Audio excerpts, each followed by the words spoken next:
बिस्मिल्लाहिर्रहमानिर्रहीम अस्सलामु अलैकुम रहमतुल्लाह। इमरान खान ने शुरू दिन से करप्शन के ख़िलाफ़ एक बयानिया बनाया हुआ था। और इमरान खान जब हुकूमत के अंदर था तो इमरान खान ये बात करता था कि जो न्यूट्रल्स हैं वो असल में सबसे बड़ी रुकावट है ये करप्शन के अंदर, और वो करप्शन नहीं होने देते। जब इमरान खान को हटा दिया गया तो इमरान खान ने थोड़ी सी बात खुलकर करना शुरू की कि इस्टेब्लिशमेंट के अंदर लोग हैं वो करप्शन के ऊपर हाथ नहीं डालते और करप्शन को बुरा नहीं समझे।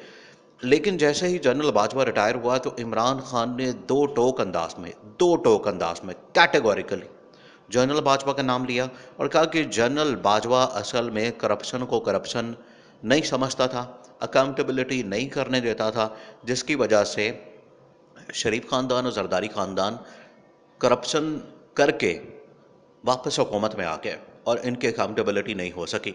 इमरान खान ने कहा कि जनरल बाजवा सबसे बड़ी रुकावट था। यही वाला बयानिया, यही सेम चीज़ वो पकड़ी है अब चीफ जस्टिस उमर अता मदियाल ने।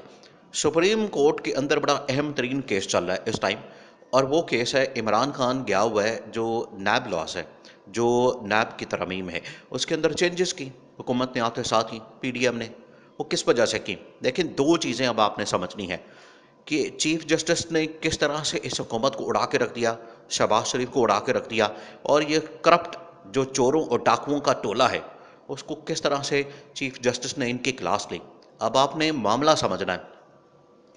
सबसे पहले जब हुकूमत आई तो इन्होंने आते साथ ही दो तीन काम किए, बड़े अहम काम किए जो इनके फ़ायदे के लिए थे, अवाम के फ़ायदे के लिए नहीं, अवाम के मफाद के लिए नहीं, अवाम को रिलीफ देने के लिए नहीं। इन्होंने वो वाले काम किए जो इनके अपने फ़ायदे में थे। वो कौन से काम थे? सबसे पहला इन्होंने काम किया कि नैब के जो लॉज हैं, क्योंकि नैब से ही इनको सबसे बड़ा ख़तरा था, नैब ही इनको पकड़ता था, नैब ही इनके ऊपर हाथ डालता था, नैब इनकी करप्शन बेनकाब करता था, नैब पूरी तफ्तीश करता था और इन्वेस्टिगेशन करता था और इनके केसेस मंजर आम पर लाता था। सबसे पहले आते साथ ही हुकूमत ने नैब के लॉज चेंज किए। नैब के लॉज चेंज करने के बाद क्या हुआ?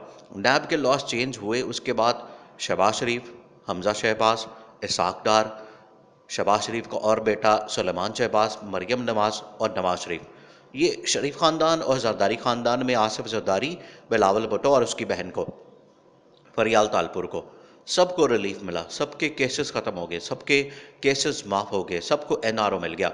ये वो चीज़ थी जो इन्होंने आते साथ ही हुकूमत में सबसे पहला काम किया। इसके ख़िलाफ़ इमरान खान शोर मचाता रहा, आवाज़ उठाता रहा, और इमरान खान ने कहा कि ये जनरल बाजवा की वजह से ये सारा काम हुआ। जनरल बाजवा ने इनके साथ, देखिए आप, ये एक यूनिवर्सल ट्रुथ है कि जो भी करप्ट आदमी होता है वो करप्ट आदमी की ही बात करेगा, उसको बचाएगा, उसके साथ मिलकर काम करेगा। यहाँ भी ऐसे ही हुआ। और आप देखें कि अहमद दौरानी ने बाद में जनरल बाजवा के बिल्कुल एंड वाले टाइम पे एक स्टोरी की थी जिसके अंदर जनरल बाजवा की जो करप्शन, जनरल बाजवा की जो असासे, जनरल बाजवा की एसेट्स, वो उसने सारी की सारी बयान कर दी, एक्सपोज कर दी, वो दुनिया के सामने रख दी। ये किस तरह से हुआ, अब आपने इसको समझना है। जनरल बाजवा असलम इनको सपोर्ट कर रहा था और इनसे एक्सटेंशन लेना चाह रहा था, इनसे एक्सटेंशन मांग रहा था, और यही करप्शन जो इन्होंने की थी इसको छुपा के, इसको एनआरओ दे के, उसके बदले में जनरल बाजवा एक्सटेंशन चाहता था जो कि नहीं हो सकी। इमरान खान ने वो सारा का सारा एक्सपोज किया और अब ये मामला चला चला गया है सुप्रीम कोर्ट के अंदर, जहां पर नैब लॉस की जो तरमीम, जो चेंजेस की, जिसकी वजह से इनको फ़ायदा मिला, इमरान खान उसके ख़िलाफ़ गया हुआ है। सुप्रीम कोर्ट में बड़ा अहम तरीन ये केस चल रहा है।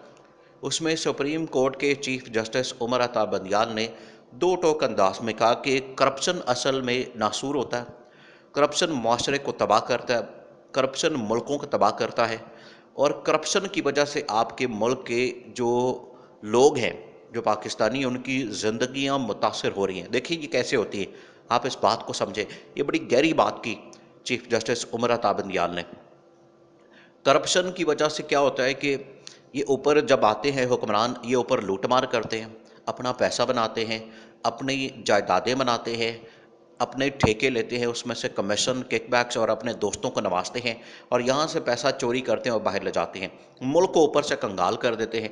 फिर जब ये हुकूमत में आते हैं तो बाहर से आईएमएफ से पैसे मंगवाते हैं, आईएमएफ इनके ऊपर सख्त शर्तें लगाता है। फिर उसके बाद ये पेट्रोल, बिजली, गैस, पानी, डॉलर, हर चीज़ को महंगा कर देते हैं और महंगाई का तूफान आता है, और जिसका खमियाजा कौन भुगतता है? भुगतता कौन है? अवाम भुगतती। अवाम के ऊपर अरबों रुपए के टैक्स लगाए जाते हैं, अवाम इनके टैक्स देती है और ये अवाम के टैक्सों के ऊपर बाद में अय्याशी मारते हैं, उन्हीं से ही ठेके और सारा पैसा किकबैक्स कमीशन निकालते हैं और बाहर ट्रांसफ़र करते हैं। ये पूरा एक नेटवर्क बना होता है करप्शन का, ये पूरा एक पूरी चेन बनी होती है करप्शन की, जिसकी वजह से मुल्क कंगाल होता है। मुल्क कंगाल होता है, मुल्क की ख़जाना कंगाल होता है, तबाह बर्बाद होता है, मईशत तबाह होती है। उसके बाद ये सारा बोझ फिर आवाम के ऊपर आता है, जो आजकल आ रहा है। अभी देखिए, इन्होंने एक झटके के अंदर पेट्रोल फिर महंगा कर दिया। अब पेट्रोल इस टाइम 275-72 पे चला गया और ये 300-350 पे जाना है। इसी तरह से डॉलर्स ऊपर जाना है। स्टॉक मार्केट आपकी चलती नहीं, मुल्क के अंदर आपकी सरमायाकारी नहीं, बेरोज़गारी इस टाइम अरूज पर है, इंतहा पर है, जो पाकिस्तान की तारीख में कभी इतनी ज़्यादा नहीं हुई और मुल्क तबाही की तरफ जा रहा है। लेकिन इनकी अय्याशियाँ वो जारी हैं, इनकी अय्याशियाँ हो रही हैं। इसी के ऊपर हाथ डाला है अब chief justice of Pakistan Umar Ata Bandial ने। इस वजह से उन्होंने कहा है कि पाकिस्तान में करप्शन बिल्कुल बर्दाश्त नहीं की जाती और ये जो शहबाज शरीफ और इसाक डार दोनों मिलके ये हुकूमत जो चला रहे हैं, ये हुकूमत नहीं चला रहे, ये असल में मुल्क को तबाह कर रहे हैं, ये मुल्क को तबाही की तरफ ले जा रहे हैं, मुल्क को बर्बादी की तरफ। ये आपके सामने आपको नज़र आ रहा है इस टाइम मुल्क की हालत क्या है। मुल्क के पास पैसा नहीं, इंटरनेशनल इमेज, इंटरनेशनली जिस मुल्क में जाते हैं ये लोग, अव्वल तो इनको अब कोई बुलाता नहीं, इनको कोई मुंह नहीं लगाता। यही करप्शन की वजह से हाल होता है। एक तो इनको कोई मुंह नहीं लगाता, इनके पास इनके साथ मुलाकात करने को कोई तैयार नहीं होता, ना सऊदी अरब, ना यूएई, ना चाइना, ना तुर्की, ना यूरोपियन ममालिक। इन्होंने स्विट्ज़रलैंड के अंदर जाके इतना शोर मचाया, इतना शोर मचाया कि देखिए जी हमारे पास अरबों डॉलर्स आ गए, हमने सैलाब वालों के लिए कितना पैसा इकट्ठा कर लिया। कहाँ है वो पैसा? वो उन्होंने वैसे ही वहाँ पर ऐलान कर दिया, वादा कर दिया, उसके बाद वो मुकर गए। आज आपके पास तो पैसा ही नहीं है।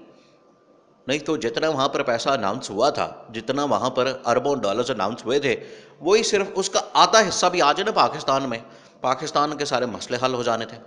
लेकिन उन्होंने सिर्फ वादा किया, ऐलान किया और बात ख़त्म। रात गई बात गई।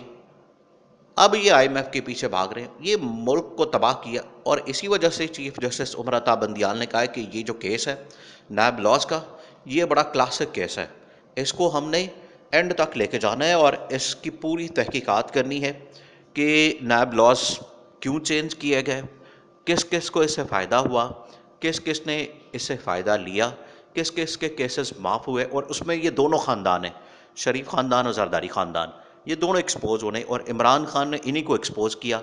और यही वो करप्शन के ख़िलाफ़ जंग है इमरान खान की, जो अभी तक जारी है।